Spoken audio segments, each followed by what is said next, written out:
akkana nagaya baga dhuftan gaafii wayii naga gaafatan nami iimeelii tanaa na erganii na qunnamuu dandeetta yoo feetan iimeeliin tun sanii asirraa laaltanii na qunnamuu dandeettan yoo feetan iimeeliin tiyya tana tu gaafiin fi haasa'ii uummata keenya keessa deemu jiru akka ijoollee iskuula fa'aa keessaa fi uummata waliin haasa'u diina keenya kana akkamitti itti obsinaa fi uummata keenya diina keenya kana waan isaan nu godhan wallaalleetii miti ajjeesa isaan nurra godhan saaminsa isaan nurra godhan cunqursaa isaan nurra godhan gabrummaa isaan nurra deebisan kana nu hin yoo bakka ammaa kanatti hunna godhanne isaanillee gabroomsuu dandeenyu jirra akkamitti uummata kanarratti harka fudhannee deemnaa waan akkasitti deemu jira aniin waan ummati kun nu godhan wallaalleetii miti hin beeyna garuu nami addunyaa kanarra jiru marruuyyuu aqliin deema wal toohataa deema so ummata keenya kana nagaya ijaaruu malee cunqursa isaan nurra godhan san irra deebine nulleen ganaa isaan cunqursuun nu hin isaanirra aqlii qabna irra deebine saamiinsa isaan godhan san nulleen deebine hin saamnu kos nu hin su wallaala isaanii nulleen deebine wallaala isaanii san jala hin deemnu sigalte dogongora ummoon isaan godhan san ganaa jala deebine nulleen hin goonu so ummata nu fixe san kanu saame san kagan hagana cunqursaa hedduu nurra geesse kana akkanumaan harka kenninee fi nagayaan bobba'anii dhiifnaa duuba abboona jedha ummati akkasii miti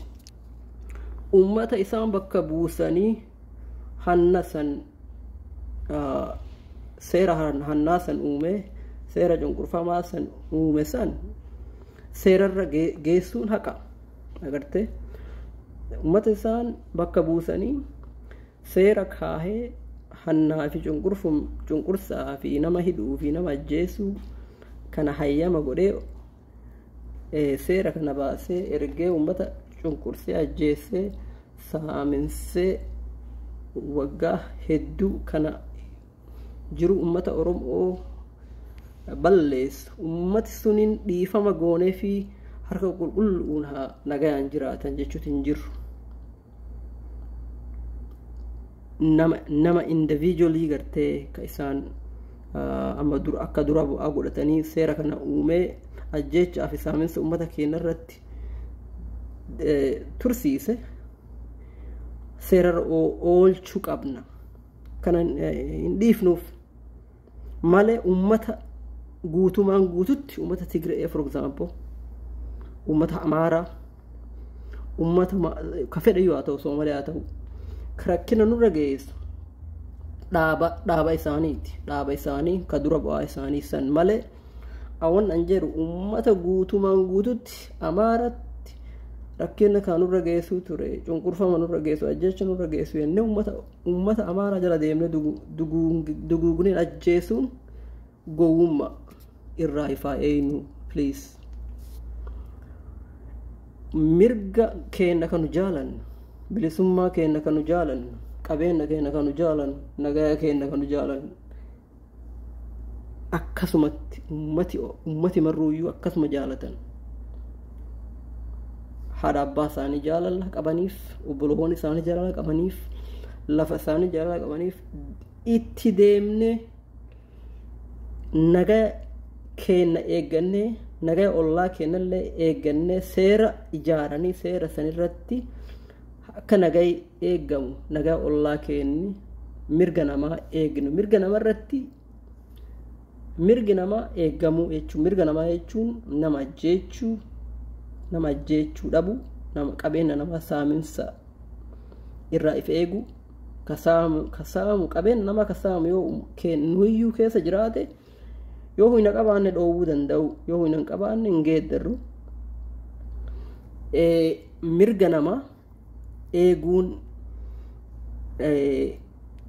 akkasitti nami lafti guddattee developmentiin nami mataan namaa barmooti namaa guddatee waa irra gaya malee wal nyaatuun akka bineensaa kana kalee waan godhee deemnee ummata isaanii maraayyuu finnaan dhoowwamuu qaba. Ummata mararraayyuu jechuudha. Yoo ummati Tigreelleen ummati kunin ummati Oromoo waa kana nu godhe deemnee ummata Oromoo kan akkuma jirtu nuyyuu finnaa yoo jedhan dogongora isaaniitti dura dhaabannee haga dandeenyutti yoo hin qabaanne lollee yookaan illee hin geeddaru. Ummata Amaarallee yoo isaan ummata nu jala deemanii ummata keenya kanaa fi ummata fedheyyuu lafarraa duguuguu yookaan janasaayidii yoo isaan ajjeesuu fixuu saamessa godhuuf deeman dogongora isaanii beeynee wanni kun dogongora kaballeessee ka ummata kana achitti ergee mana gubee nama fixee nama hidhee ka godhe kun ummata dura bu'aa isaaniitii balleessaan ummata dura bu'aa san malee ummata guututti waluma qabanii maqaa balleessanii ummata akkuma haadha keenna akkuma abbaa keenna akkuma obboloowwan keenna ka jiru ifi jala fiiggatanii tattaafatanii jiraachuu malee waan politikii kana keessaa haqa kana keessaa qoodan fudhatin irra deebi'anii fixuun mirga namaa kabaja dhabu akkuma haqa keenna kabaja qabnuuf haqa ummata kaallee kabaja qabaachuu fi qabna. Akkuma nafsee keenna jaalannee nafsa obboleettii teennaa nafsee isaanii kabajnee jiruu isaanii geeddarre sunillee akkasuma ummata biraallee nafsee isaanii geeddarree kabajaa ummata isaanii kabajaa ummata ilma namaa jechuu kiyya abbaa fedhe yoo ta'u kabajaa ilma namummaa kabajaa namaatiif qabaachuun barbaachisa yookaan importanti. Ummatuma durumaaniyyuu nyaapha keenyallee yoo tahan amma homaa nu godhuu hin danda'an. Ummata dura nyaapha tahanii dura bu'aa isaanii ka dur ummata keenya kana bitee gurguru amma nu bitee gurguruu hin danda'an. Nu hin bakka san jirra bakka isaan dur jiran san jiraan amma isaan binnee gurguruu dandeenya yoo feene garuu hagas ifin diqqeefnu bakka san hin geennu nu hin kabajaa ifii qabna barmoota sanirra guddoo qabna. Mirga namaa kabajaa qabna kabajaa mirga namaa qabna agartee considerationii qabna nu hin human right gartee mirga namaa kabajaa ilma namaa kabajaa qabeenya namaa yoo dandeenye dura bu'uunee kabajaa isaanii mirga isaanii kabajne eegne ka isaan ajjeesu iyyuu dura dhaabannee irraa tiksina nagaa isaanii tiksina yoo dandeenye yookaan akka isaaniif ijaaranii nagaa ifii tiksu nagaa isaanii tiksu dandahan irra geeddarree seera bahee gartee ka ummati marruu jala buluu danda'u abbaa fedhe yoo ta'u Amaara taate Oromoo taate Tigree tahee Soomalee tahee seerri tokko dhaabatee seera kanarratti ummata maraayyuu seerri kunin akka gartee namni marruu jala buluu danda'u godhuu danda'uu qabdi biyya keenya keessatti agartee wanni amma deemu jira. Namni tokko yoo seera cabse amma for example Tigree keessatti ummati Oromoo yoo amma Tigree keessa yoo seera cabse inni lafa isaa keessa hin jiru gosa isaa keessa hin jiru ummata achi keessa jiru Tigree ka poolisii Tigree jaajiin yookaan koortiin manni murtii Tigreen geeddarama haq isaan eeggamu faa ta'uu danda'a waan akkasiif qaanyaa ofirraa salphina ofirraa eeguu qabna. Nama abbaa fedhe yoo ta'e haga fedhallee haa jibbinu haga fedhallee agartee cunqursaa isaanii ummati isaanii waan akkana godhuu ture ummati kun nama sanirraa dhalate jennee mirga namaa cunqursuun kanarraa ummati keenya guddatu qabaa jechuu kiyya. Opposing genocide of historical enemy is the sole commitment that stems from profound ethical consideration and dedication to prevent the gravity of human atrocities. Ummata history keessatti yookaan diina kan keetii waan isaan si godhe san jala deemtee atilleen yoo goote nami aqliin guddatu hin danda'u, seeraan guddatu hin danda'u, akka nama ilan qabneet ka haadaa wal jala deemu jechuudha. Yoo namni tokko haada buusee marruuyyuu akka nama ilan qabneet jechuudha gabaabatti. Opposing genocide is commitment protecting human rights, fundamental mirga namaa eeguu is individual or society compel a moral imperative to prevent suffering. Dhukkubii namaa hin geeddaru dhabu, nafsee namaa eegu, karaa lama moo sadi bichaa kan nafsee namaa fuudhuun akka addunyaan tun itti bultu. Ummata biraa yoo laalte, ummata chaayinaa kana yoo laalte, ummata westernii kana yoo laalte, nami nafsee ifii tiksu yoo nami billahaas jala deeme qawwees jala deeme si ajjeesuu fi ifirraa dhoowwuu fi ajjeesuu nama san deebitee san irratti yookaan nama ajjeesuu hin danda'amu. Yoo qabeenya kan keessaa saamuuf dhufe san irra ajjeesuun homaa miti. Garuu ammoo namni kun Oromoo jettee ajjeesuun ummati Oromoo kun waan akkana nu godhe dura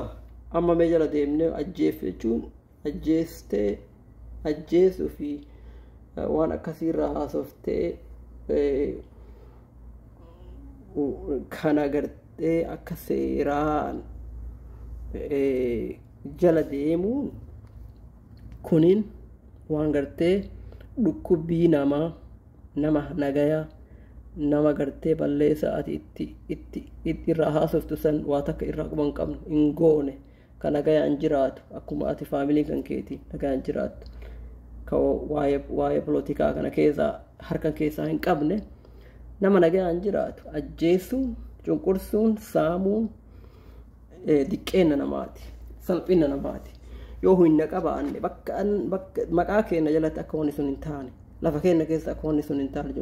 cunqursaan namaa bafadha yoo ta'u diqqeenna kana ofirraa tiksuu ofirraa eegu nama cunqursuu lafa keenya keessatti hin ta'u akka ta'uu hin dandeenye maqaa keenya keessa akka ta'u maqaa keenya jalatti oromummaan akka ta'uu hin dandeenye agartee irraa tiksuu nami akka gammadee nagayi isaanii eegamee qabeenya isaanii tikfamee kabajaan guddatee wal geeddaree jiraatu malee akka bineensa wal jala gosa adda addaan dhaaba yookaan dhaaba adda addaa yookaan kunin ethnicity yookaan gosa adda addaarraa dhufeedhanii wal nyaatuun salphina guddaa waan kana irraa guddannee haa tarruu jedha ummati addunyaa waan kana bira kutee bara. Misteeka yookaan dogongora ummati biraanu dura godhe irra deebinee jiruu san hin jiraannu. Nuhin we should be moving forward if duuba deebine rakkinna ummati biraanurra uume san nami ummati dura bu'aan yeroo san ummata san gurmuumsee yookaan walitti qabee rakkina san uume yoo jiraate san jala deemnee adabna malee ummata isaanii akkuma guutumaan guututti jala deebi'anii nyaatuun qoxxisuun saamuun ajjeesuun diqqeenna kana irraa tiksinu hin geeddarru yoo dandeenye tumsinee dura dhaabannee nagaya namaa tiksuu bakka jirru marayyuu yoo hin dandeenye ammoo yoo hin qabaanne hin dandeenye hin geeddarru yoo ammoo nami nyaaphii achi jiru yoo nama kana hin ajjeesin rakkina sirra geessina yoo nun jedhanillee aga dandeenyutti dinnee gabrummaa namarra geessuu dinnee nama saamuu dinne nama cunqursuu dinne du'utti irra jira malee in jiraanna bor jiraanna jennee cunqursaa nama biraa akka hin geeddarre saaminsa nama biraa qabeenya isaanii akka hin geeddarre qoxxisa ummata biraa akka hin geeddarre isinii dhaaman waan an asirratti afaan ingiliishiitiin katabe kana yoo dandeette qara'i wanni kun dubbisuullee hin danda'u feete garuu you can read it on screen kanarratti qara'uu danda'ama haa qara'uyyuu akkuma guututti afaan oromoo katabuun na dhiba garuu I'm gonna read the whole thing on the screen. Opposing the genocide of hysterical enemy is a sole commitment that stems from profound ethical considerations and dedication to prevent gravest of human atrocities, genocide characterized by systematic annihilation, extreme suffering, contradict the principle of human rights, morality, and international laws. Here are weighty reasons to vehemently stand against the genocide of hysterical hysterical enemies. Number one, mirga nama egu, protection of human rights. Genocide infringe upon the most basic rights of every individual poses. Cunqurfamaan ajjeesuu saaminsa haqa dura dhaabachuu haqa namni nafsee isaaniitii qabu qabeenya isaaniitii qabu dura dhaabachuu prosecuting rejecting genocide the right to life, security, and the freedom from torture or prosecution. Rejecting genocide reinforces the sanctity of those rights. Kana dura dhaabachuun mirga namaa uumuu dura dhaabachuun mirga namaa tiksu moral imperative. As individuals and society, we are compelled by moral imperative to prevent suffering and preserve human dignity. Oppose genocide is a sole reflection of our commitment to those values. Genocide dura dhaabachuun beekumsa wanni nama cunqurfamaan akka baddu waan taateef irraa beekanii dura dhaabachuu akka wanni cunqursuun nama cunqursuun sun abbaa fedhayyuu akka irra hin geenne lafa teenna keessatti maqaa keenyarraan biyya teenna keessatti akka wanni sun hin baddu godhu. Historical responsibilities recognizing gravest error of history. Balleessa ummati dura dhalate godhe irraa barannee fuulduratti fufna malee balleessa isaanii san deebine nulleen san hin jiraannu irraa guddanneef dura deemna malee. We bear the duty to ensure that such atrocity do not occur. Rakkinni isaan godhan sun, misteeka isaan godhan sun, dogongora isaan godhan sun akka nu duratti hin deemne boodatti haafu nu dura boodatti haafu. This requires confronting past animosities. Wal dhabbii duuba jiru san keessa laalanii agartee akka irraa barataniif duratti kutan. Kabajaa ummata rakkinni sun duraan irra ga'e saniifuyyuu ummata cunqursaan duratti irra ga'e san ka saaminsi irra ga'e ka du'e ka bilisummaan isaanii dhabanii bilisummaa loluuf du'an san yoo nu amma irra deebinee bilisummaa nama biraallee dura dhaabannee cunqursinee ajjeefne nu ummata duraan nuufi bilisummaa keennaaf irra lolee du'e maqaa isaanii balleessu jirra jechuu maqaa isaanii balleessu jirra. ummati biraa mirgaa fi bilisummaa ummata biraa dura dhaabachuu yookaan ummata biraa bilisummaa san dhoowwine saaminsaa fi ajjeechaa irratti fiiguun kunin qaanyaa ummata nuu fi nu duratti nu duubatti gartee waan kana akka nu nagayaan bilisummaan buluu dandeenyu lolee irra du'e ka yookaan isaan qabamanii ummatummaa Oromoo kun ka bilisummaa irra du'e saamamee du'e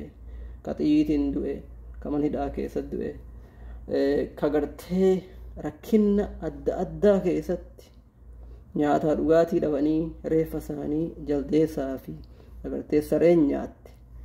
ummata san kabajaa isaanii dhabnee fi cunqursaa ummata biraa saaminsa qabeenya ummata biraa godhuun nu hin ummata hagana maqaa ummata Oromootiin maqaa bilisummaatiin maqaa mirga ummata namaatiks uutiif du'e san kabajaa isaanii qabaachuu qabnaa akka mirga ummata biraa dura hin dhaabanne.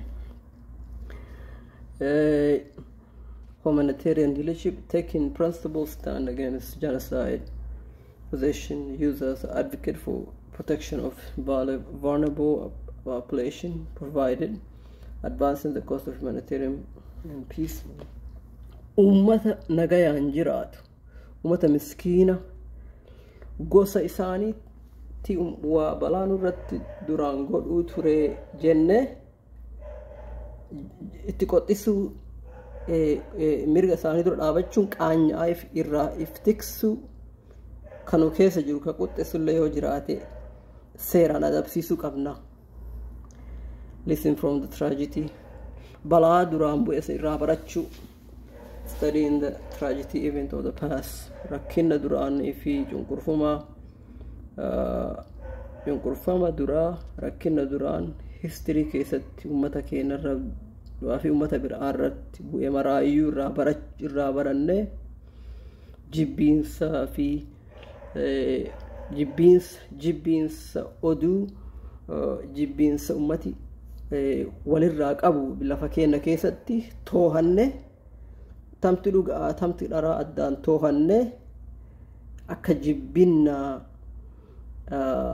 haga fedhallee jibbinallee nama tokko abbaa fedhallee irraa qabaanne yoo nurrallee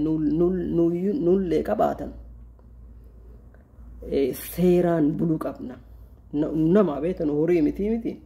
seeraan buluu qabna. Haga fedhan waa jibbanii haga fedhan waa arrabsuu dandeenya jibbullee dandeenya garuu mirga namaa nami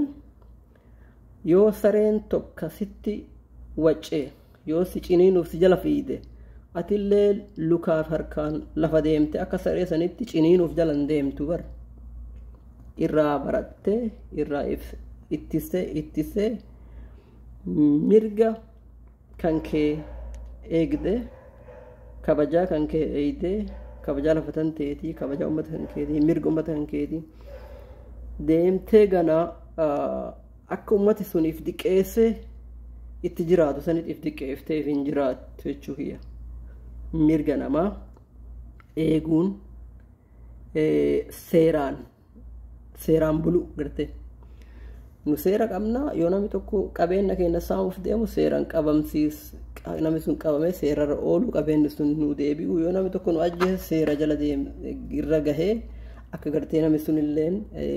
seerri irra ga'u ajjeefamuu qaba. Ana kilaachi kiyyaatitti ummata biraa yaada biraa fa'aa qaba itti qabaachuu qaba garuu saaminsa ummata qabeenya keenyallee haqarraa qabna hin jaalanna akka nama biraa nurraa saamu hin feenu qabeenya nama biraallee hin saamnu mirga namaa biraallee dura hin dhaabannu agartee lafateenarraa qabeenya lafateenarraa deemu maraayyuu nutti mirga irraa qabaan lafateena ummati biraa dhufee saaminsa godhuu hin danda'u kunillee beekamuu qaba jechuun mirga namaa tiksuun saaminsa isaan nurra deemsisuu jiran yoo jiraatan laallee wila dunuunfannee biraa deemu jechuu miti. qabeenya keenya nutti haqarraa qaba lafa teenya keessatti qabeenya jiru reesoorsii jiru hammaraayyuu uummata keenya guddisu lafa teenya guddisu itti fayyadamu kunin nuhi malee nyaabi biraa dhufee saame itti jiraatu danda'u jechuudha. Mirgi namaa yamma yoo qaraate jette mirga namaa eeguun is not the same thing. Agarte namni tokko mana kiyya kana amma seenee qabeenya waan as keessaa qabu fuudhee deemuu hin danda'u. Maali qabeenyi sun dura maali kiyya mirga irraan qabu haqa irraan qabu ana haqa irraa qabu hayyama kiyyaan alatti fuudhuu hin danda'u. Yoon agarte akkasuma jechuun lafa keenya keessa namni tokko dhufee kabajaa isaanii qabnaa fi nafsee isaanii fuudhuu hin feenu haqa isaanii nafsee isaanii kabajna. Agarte bilisum cunqursaa isaanii rangeef nu jenne mana keenya seenee waa fudhatu danda'u jechuu kiyya akka simplistic and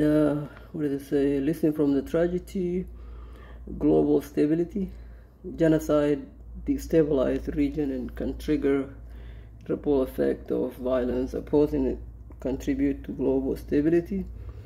demonstrate commitment to preventing conflict that could rise from unchecked brutality. Mirga namaa tiksuun mirga qabeenya mirga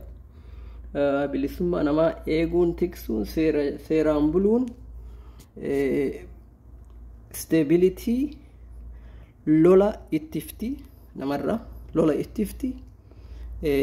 guddina lafa sanii if duratti gooti lafa san guddifti namni nagayaan jiraachuu danda'a jechuudha lafa san keessatti.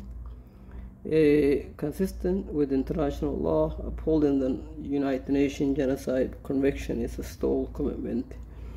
By opposing genocide, we adhere to the principle of international law and seera ummata addunyaa community international community yookaan community addunyaa nama addunyaa kanarra jiru maraayyuu ka seeraa baafatee nagayaan jiraatu. Nuhin ummata gowwummaa akka gowwaatitti bineensa ta'anii waliin nyaannu nulleen ummata addunyaa gara biraatti yoo nu laalan ummata nagayaan jiraatu kabajaa nu qaban jechuudha. Honoring humanity shared afaan oromoo itti deebisuun Allah waan hedduu kana irra guddoo humanity transcend historical universities stand against genocide, honor the essence of human life, irrespective of historical grievances. Jiruu namaa nafsee namaa abbaa fedhayyuu ummata fedhayyuu haa ta'u kabajuun agartee akkasitti nami aqlii qabu akkasiin jiraata. A translation one bralito dagaru ana kalachkati takasna fakade. The promotion of reconciliation, opposing genocide is a step forward faster in reconciliation. Wal mari'atani wal dabbiyo jiraate wal dabbiyo uumame wal mari'atani if durat ummata seeraan uumame achi jiru san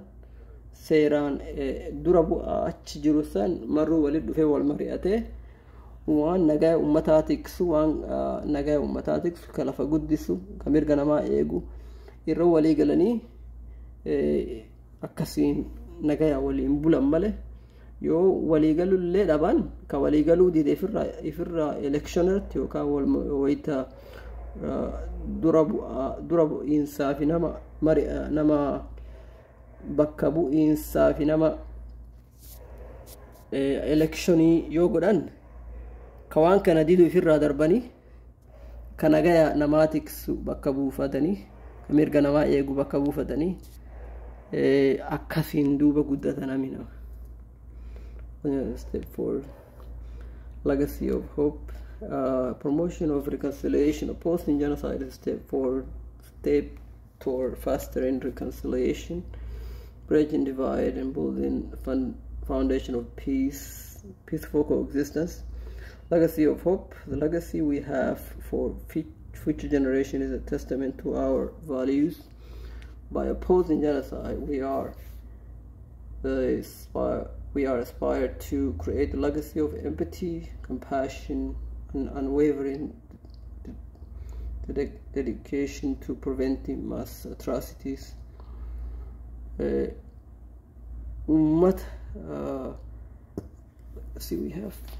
Ummata nu duubaaf dhufu ijoollota xixiqqoo kana guddifnu jirru kana fuulduratti akka isaan lafa nagaa keessa jiraatan, lafa bilisummaa keessa jiraatan, lafa mirga isaanii hin cunqursine, lafa qabeenya isaanii hin saamne, lafa abbaan fedhe waan fedhe dubbatee jiraachuu danda'u kabajaa walii qabaachuun nami gartee ati Oromoo jedhee si ajjeesuun hin dandeenye seeraa sirraa dhoowwa mirga hin qaban kaballeessellee seera dhoowwa waan akkasii ijaarame yoo jiraate akkasitti uummata nu dura jiraatuu fi uummata gartee ijoolleen ta'e na xixiqqoon kan booda irratti lafa kana keessa jiraachuuf deemu gammadanii si qaabatanii akka gartee atiin nama nagaa tiksu, nama mirga namaa kabaju, nama saabne, nama guddina fi kan kee jala deemee tattaaffatee jiraatu